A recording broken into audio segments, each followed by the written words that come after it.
Welcome back to Mama Lynn's channel. This is my little pup. This is Diamond. This is my baby.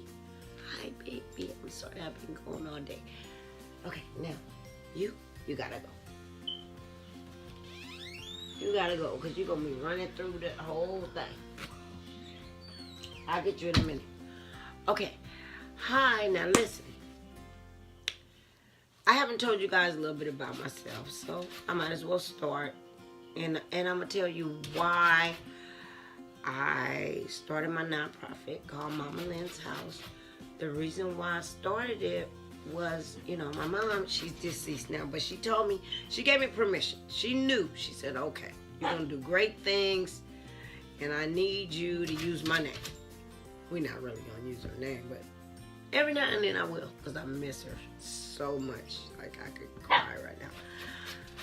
I lost my best friend. Stop, Diamond, stop. Go play. So, well, she knew. She gave me permission. So, anytime I tell stories or whatever, you know, she gave me permission to tell stories about her life. But I want to tell you why this nonprofit is so near and dear to my heart. For one reason, stop it. For one reason is because when I was younger, I witnessed my mom go through different forms of abuse. And I was young. I didn't know what was going on, but I knew it wasn't right. I knew her husband being a pastor of the church, and the first husband drinking and running into light poles and knocking over fire hydrants, all this stuff. And these people was billing my mom because he didn't work. So his job was to hang at the liquor lot drinking Ripple. That was his job. You go figure, because I don't know. That's why I don't date guys that hang at the liquor lot. It's some weird shit to me. But to each his own. So at the time, my mom got frustrated with him because people were suing her. Who knew that if you knock down a damn light pole, you get sued? Well, guess what? You do. Well, not you, but whoever's working gets sued.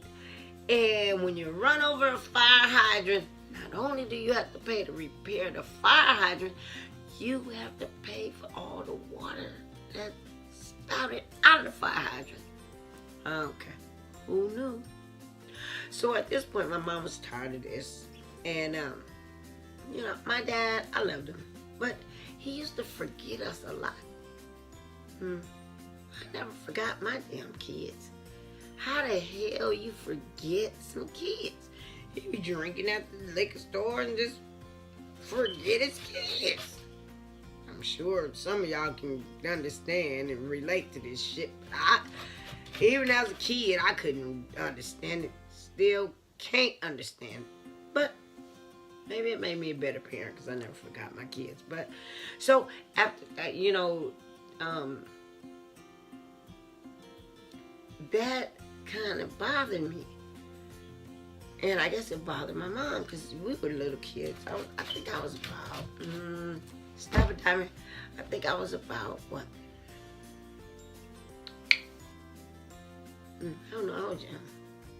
Because then they had A and B, and you had to, I don't know what crap they had in the system back then. But, so what I did, stop, Diamond. So what I did was, I was just so baffled. So the neighbor, he said, I'll pick your kids up from school. But he never picked us up. He said, let them walk to my house. So he had a master plan to get my mom the whole time. My mom was a brick house. They made a whole song after her. Bam, bam, bam, with the body and the shit. My mama was the bomb, B.I. business. And, you know, all the men wanted to kick it with her. They was like, why is she with this dude, this loser dude? But he played her. He played her. Any man that really want to get with you ladies, he will suck up and act like he love your kids. Now a year or two down the line, he might hate your kids, but to reel you in like you do a fish, whoosh, they're nice to your kids. you know we love our kids, even if they bad as hell. And, you know, if the guy love them too, we like, okay, that works. So I didn't even know about the master plan, but something really did seem fishy to me because it seemed like too good to be true. We would come home from school. He would make sure we had sandwiches and bananas, like fruit and milk. Reeling my mama in, but she was working 2 jobs. And she was struggling by herself. And we had the top-notch things. Brand new house full of things. It wasn't that we lacked for anything, but she was working herself to death to get it for us. And, excuse me, let me take a sip of my bug juice because I'm getting thirsty. Thank you very much. So, we didn't lack for anything, but it was just, I don't know. Next thing we knew, we was moving in with the neighbor. Okay. He started out good. He was a preacher. Oh.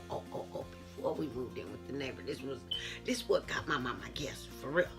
Okay, so, I needed some shoes. And so he said, oh, come on, I'm gonna get the baby some shoes and blah, blah. And he got me these boots. Now, at the time, I didn't know we got the boots from a secondhand store. I didn't know what that. Hey, first-hand store, second-hand store, well, whatever. Forgive me if I have lipstick on my shirt. I don't do well with white people. You might see me with a white shirt. You might have a coffee stain right here, some soda right here, some bug juice in the middle.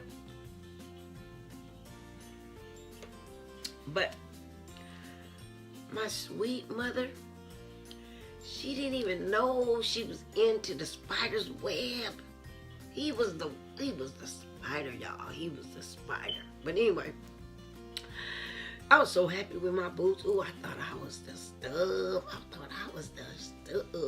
The shizzy. It's all, you know, she was happy, I was happy, and my brother was happy because he was just greedy. He just wanted to eat a sandwich and go play with his friends. He didn't give a damn, I mean, from my perception, like, he wasn't overthinking it. I guess I always been my whole life an overthinker. I always been, you know, what's going on? Even as a little kid. When I really didn't know what was going on, I just knew something is not right. You know, something that make you go, A lot of stuff was, Next thing I know, we moving in with the neighbor. Okay, we had a nice place, nice everything. He was a pastor of the church. Cheater. Was doing everything under the sun. Now, I didn't even know at like 9 or 10, I didn't even know.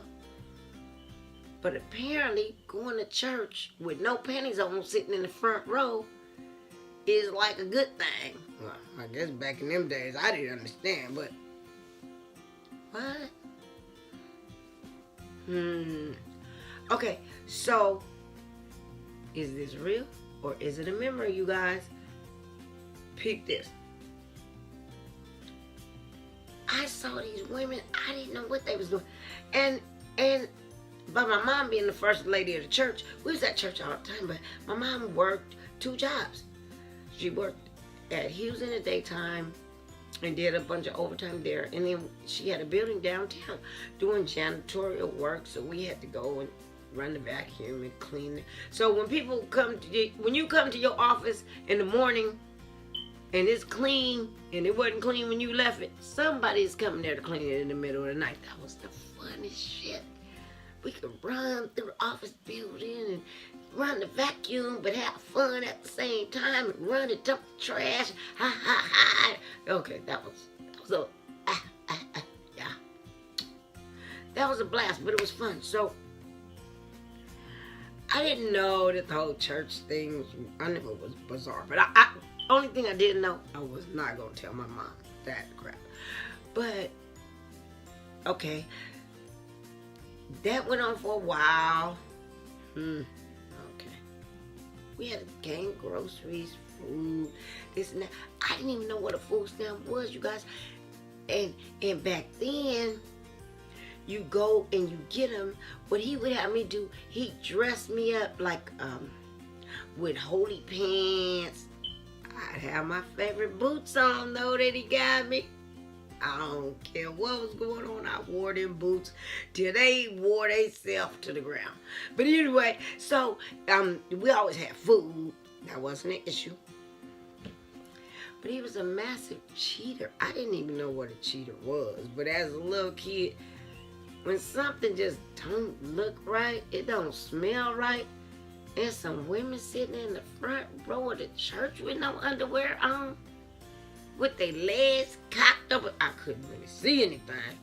Woo, Lord, thank you, Jesus. Because it used to be this store called Newberry's. And I went in Newberry's at 10 years old. And this white lady, she was trying on some shoes, and she had on a dress, and she put her dress up right like this to try on the shoes, and she didn't have no underwear, y'all. It scared me to death. So I said, why is the people in the church in there with no underwear? They about to scare my daddy to death. He gonna be preaching a sermon, and he gonna run up out of there screaming. Okay, see? Naive little mind. Naive little mind. But okay, let's get back to the real deal.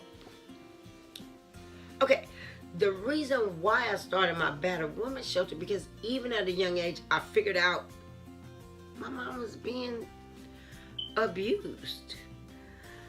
Okay, we'll put this for example. One time, my aunt we lived in the jungle. And my mom's best friend, which was, I called her my aunt, and she lived at the end of the alley. And so we, they bought my brother a little go-kart. He running up and down the alley. See, back then we didn't know about helmets. You gonna run into something and, kill yourself. So he was happy. I was always happy. I used to save. See, back in the day, you could save stamps. They was called blue chip stamps. You could save stamps and you could buy stuff. Okay? You could look in the book and pick out what you want. So I was like, yeah. When you go to the store, they give you blue chip stamps and you put them in your little book. I love that. I put them in my little book and I look at what I'm going to buy with my blue chip stamps. And then sodas. For every soda bottle that you saved, I think we got like 5 cents or 10 cents. To me, woo-wee, I had my little bottles lined up in the kitchen, so neat. Every time I went to the recycler, though, my brother wouldn't have the money. But he never saved none of the stuff. Go figure. But okay. So, to get back to the abusive part, I found out he was cheating on my mom, and she kept catching him. Man, can you guys cheat better? It's nothing wrong with cheating if you don't get caught. Women are very smart, very intuitive. We can figure out shit before y'all can even halfway think it. But anyway, this particular weekend, I went to go to my cousin's house because they lived in Inglewood, over the hill, on the top of the hill. You could go in their backyard or look out their window in the living room, and you could see all the way to the airport. Beautiful, beautiful. Oh, it was so nice. And my aunt, I don't know why, she was in the arts and crafts. Her house was beautiful all the time. I think she was into interior design before we even knew what that was. So the house was absolutely gorgeous. So this day, she wants to make candles with me and her daughter. So, it was so much fun. I forgot, you mailed a bunch of stuff. Do something. But it was our own candle. I was so excited. I made my mom a candle. Yeah, I'm going to go home, take my mom her candle. So, some kind of way, when I was going home, we went to the aunt's house first, which was weird because she lived down the alley. And I looked and I saw blood. and I saw a trail of blood going up the alley, and I just broke out running. I knew it was my mom. How I knew that was my mama's blood, I don't know. But I broke out running, and I don't know where my brother was, but when I got to the house, my mama's head was all bandaged in white bandages, and I knew. I was like, Mama, I knew. So, because she caught this MF cheating. He done bought some other buckethead chicken refrigerator. And then dumb enough not to hide the receipt for the receipt to come to our house. I don't know. My mom and them had weird decorating styles. We had beads on all the doors. But we had statues like we was in a museum. You know how you look at the little statues with the little naked people? I don't know what that was about. I was too embarrassed to invite my friends over there because see a bunch of statues and naked people and fountains and stuff in your living room. But I don't know. That was my mom and them tasting, I guess, back then. If you had a little taste of change, you wanted to be different or eclectic or, I don't know, make a statement. I don't know. Nah, I think I'm gonna put fountains in the backyard and maybe some statues in the backyard. Maybe one in the front yard. But anyway, so I was so upset about my mother bleeding like that. I said, Father God, I prayed. I was 10 years old. I said, Father God, please, just help me understand and get through this. So, during the course of my life, that messed me up. And my mom would leave him, give it another guy, and get back with him, and then leave him and get back with him. And every time she would leave him, he was trying to get her fired from her job. My mom worked at Hughes Aircraft, and she had a good job.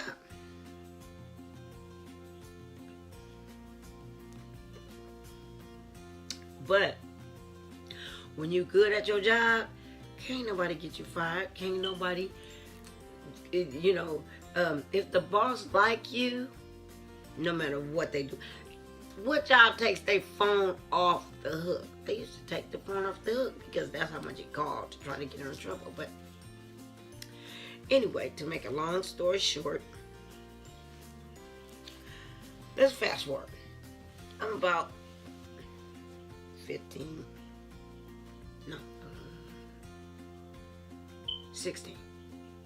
My mom purchased a house on her own without his help.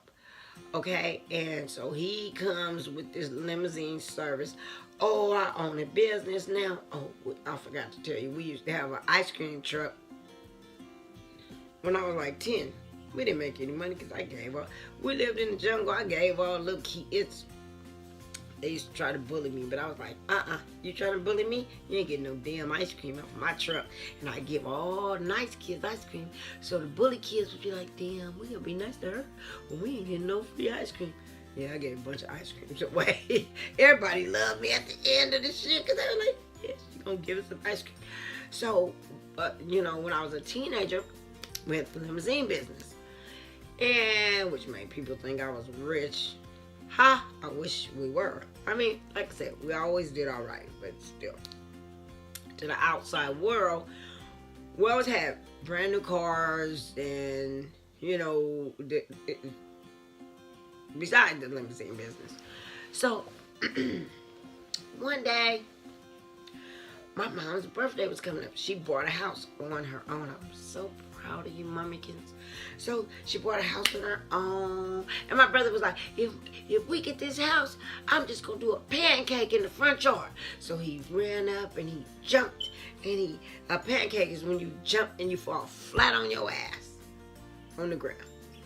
That's what we used to call it back in the day. In the day, I guess we were just plain stupid. So anyway, so we got the house. My brother ran and jumped up and did a pancake on the grass on his ass.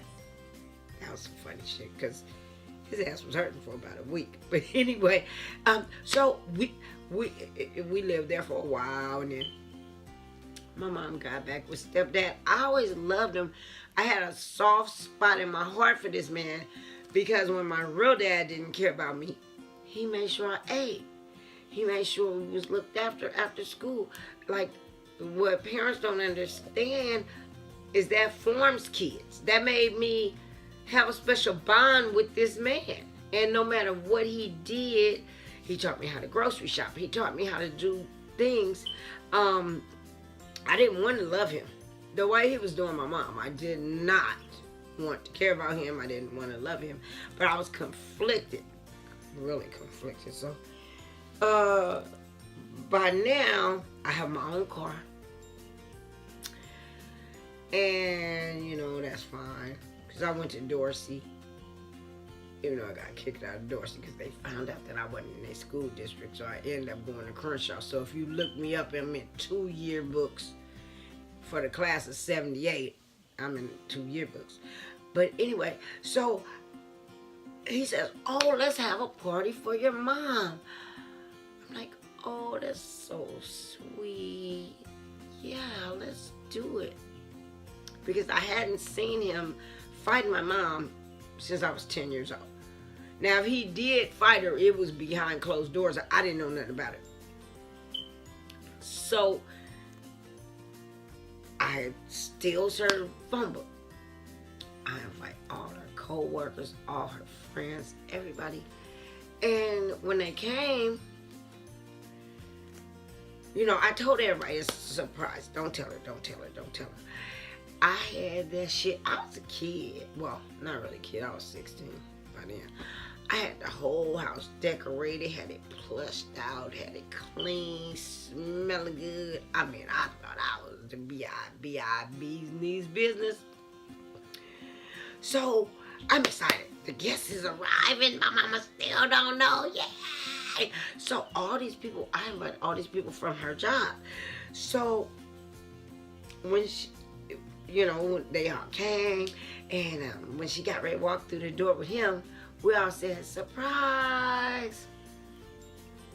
Now you gotta think. I wasn't old enough to cook food. So everything we had was mainly liquor. We had a whole table, all kind of fifths and half gallons and all that you could do because, and we had like a couple of little trays of sandwiches or fruit or something. You know, like I said, I was only 16, 15, 16. I didn't know how to cook nothing.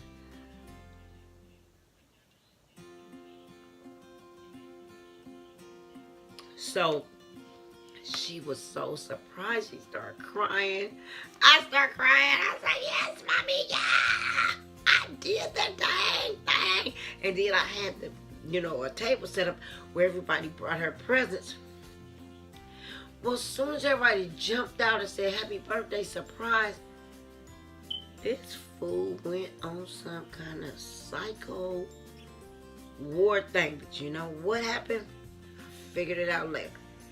He had been sleeping with a couple of my mom's friends, and I invited them to the party.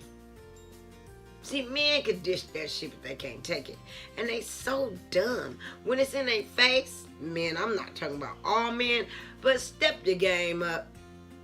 If you see your side piece in the same room with your wife, don't stand there and be like, because you're giving yourself away. Don't turn around and tell your wife, what are you doing? And go off on the wife. Because your bucket head is there. Okay. Backwards ass shit. Sorry, I'm trying not to curse, but that's some backwards stuff, guys. And I'm telling you that that's what y'all do. When you guys get confronted, you don't even have to get confronted. You know, you have 2 women that you sleep with in the same room. Most men lose their dang mind and don't know what to do, but they usually take it out on the wife. Why? I haven't figured that out yet. Is this real or is it a memory? Because I'm still going, On to the next phase of this particular event. He looks at my mom after we all say surprise and we all crying and we all happy. And table full of presents over there, table of drinks over there. I'm telling everybody to help themselves to whatever they want. I didn't mean literally help themselves, but they did. Because he came and went off on my mom and just started fighting my mom in front of everybody from her job. Now, he planned this shit like that, but I didn't know because I said I was a kid. So he planned it like that. I guess to humiliate her, embarrass her in front of her co-workers and all her friends. Well, when he starts fighting her, everybody's running out. Typical black people, y'all. They stole all the liquor. Everybody that ran out the door ran out with a bottle of liquor. Not one of them ran out with the little bitty sandwiches. But they all ran out with their presents. You could have left the damn presents there. They took the presents and all of them ran out with a bottle of liquor. I guess she had some poor friends. No, they worked at Hughes Aircraft. They made good money. I don't know why they wanted to steal the liquor, but anyway.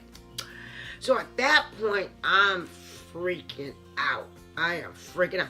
Everybody's stampeding out the door, and I'm like, oh my God. And he's trying to fight her, and I'm like, oh God. I didn't, back then we didn't know to call the police. We didn't know what to do. I didn't know what to do. So everybody ran out. Nobody's there but me. He pulls out this gun and he puts it in my mom's mouth. And he had her down on the porch like with one knee on her and the gun in her mouth. And he like, bitch, if you breathe hard, I'm gonna blow your brains out. I'm like, oh my God. Okay. Think fast. Fast on your feet. I knew I was his favorite because we had that crazy bond that we had. And I go, oh, Dad, what are you... Oh, my God, Dad, please don't hurt Mom. Dad, I love you. Please don't do this. Don't do this. You don't have to do this. I said, come on, let's talk about this. Let's you know what? It's been a trying day, and everybody's tired, and let's just go in the house, and we'll handle this later. And so I said, give me the gun. Give me the gun. He actually gave me the gun. Who gives a little kid a gun? I don't know what kind of dope he was smoking. We didn't even have dope back then. Crack wasn't even out back then. I don't know what kind of dope he was smoking, but anyway, he gave me the gun. So when he gave me the gun, I just took off running. Because I said, you won't shoot her with this gun. You will never see this damn gun again. That's the first thing that they ain't going. You will never see this. So I took off running down the street and threw the gun in my friend's bushes because I knew I could always go back and get it. I go back to the house. I'm like, come, okay. I don't know what happened to upset you.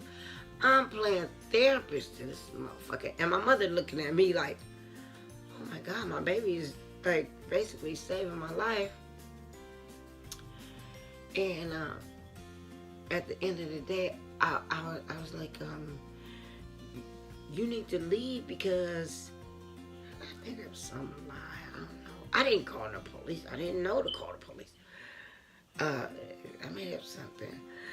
And he was like, yeah, I'm out of here. So I ended up, loving my mom, sleeping with my mom that night. I just didn't even know what else to do. Couldn't help her. She married to this goofball, dingball, cheating pastor, limousine having, all these women wanting because we had new car driving behind. So I said, Mama, he gotta go. We both cried, we hugged it out, but he had to go. She almost lost her life. What the hell was I gonna do if she lost her life? What was I remember when she had that white bandage around her head, and I had a flashback because when she finally told me what happened. She said when I was at my auntie's making candles, going la la la, skipping through life, he bought something in the refrigerator. She found out, but he was driving because we had multiple cars. And we had a new Volkswagen, and he was driving somewhere to the woman's house, and my mom saw him. My mom had a best friend named Walter. It was funny. And so he always teased me, my son got sugar in his tank. I'm going to introduce you to him because he got sugar in his tank. And so, they was driving, and they saw him, and I guess he went to the woman's house, and my mom followed him. Well, my mom ran up to the car, snatched the keys out, and took off. And he found out, well, I guess he found out because she snatched the keys out the damn car. I don't know. So then he comes to the house. There's no keys there. And so he hit my mom in the head with a shoe. So the shoe, kind of hit her in the head, and then it slit her head open. Dirty. Oh, God. Dirty dog. See, I'm still conflicted because I loved him, because I could understand how she felt because she loved him and he was doing her like that. So, I was a kid, and all I thought was he made sure we ate, he made sure our house was taken care of, and I didn't really understand what abuse was. So let's fast forward this crap. It affected me in my life because I've been through abuse. It affected my kids because they saw me get abused. And it affected my grandkids. And now I'm about to have a great grandbaby. I'm trying to break this cycle of the domestic violence. That's how Mama Lynn's house originated, because I told my mom, I have to do something to stop this. I don't know what. I don't know how. I still don't know how. I'm still trying to figure it out and get it together and make a difference in this world about this domestic violence, because we have to just cut this cycle, and we have to cut the pattern, and we have to make young people aware of what abuse is and how it starts, and how to get help and how to reach out. I don't think my mom knew how to do that. I don't think she would have waited till somebody put a gun in her mouth. You know what I mean? Because this is one of those things, once again. Is this real, or is it a memory? Is it true, or is it a memory? I tell you what, I started a nonprofit called Mama Lynn's House. And I'm not doing that to toot my own horn or be all that, to be a business owner. I started this business just like I started this channel. I started the channel to afford me the ability to pay more for my nonprofit, because the majority of proceeds is going to my nonprofit. And I want to reach out to the young people and reach out to people in general and let them know this stuff really goes on. And a lot of people get killed, a lot of people get hurt. And knowledge is power, and each one teach one. That's what I believe, and that's what I think. Like I said, my mother gave me permission. Any stories that I tell, she already knew that was, she was like, man, just do what you do. A lot of the things that I say might be kind of disturbing, because some of it was just downright weird. Just weird and peculiar. And if you thinking that Satan don't work, oh, he out here doing his job. Well, he's trying to anyway. Now, another thing that I want to let everybody know, as soon as I get enough viewers to get a paycheck from YouTube, I will give out $100 per week to somebody at random that I just pick. And I'm not quite sure how that's going to work with YouTube, how I can just pick who viewed me. And I'm not going to give you a gift card or none of that crap. You might need $100 to pay on your light bill. So I'm not going to do none of that. I'll probably send you a Walmart card, with the money on there. Because to me, that's the best way. You spend the money on what you want to. You might want a pair of shoes. That way I'm giving back. You guys are giving to me, and I'm giving back. My whole mission in life is to give back.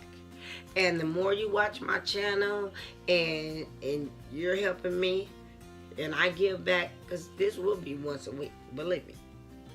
Once YouTube acknowledge me, I will acknowledge you guys. Another thing.